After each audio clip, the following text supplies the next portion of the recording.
Papansin tayo. Very good si Brenda. Kumakain ng gulay. Kahit tinatabi niya yung gulay. Kinakain niya yung hotdog, oh. Tinatabi niya yung gulay, oh. Hay nako, kumakain ba yan ng gulay? A. Hindi kumakain. B. Nagpapapansin lang. C. Pinipilit ang sariling kumain ng gulay. Or D. Ginagawang gamot. Hindi pa tingnan video. Guys, ito yung part 2. Ang tamang sagot daw ay ginagawa ng gamot yung pagkain niya or yung gulay niya. Sige nga, example.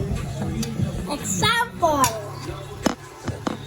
Madaming hotdog dapat. Tapos, sobrang unting gulay.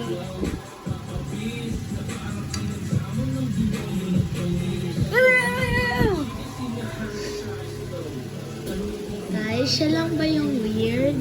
Pinalagyan niya ng ketchup yung gulay.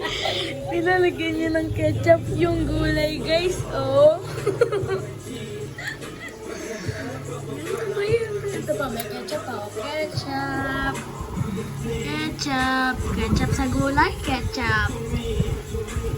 Weird siya, guys, kumain. Like, a weird.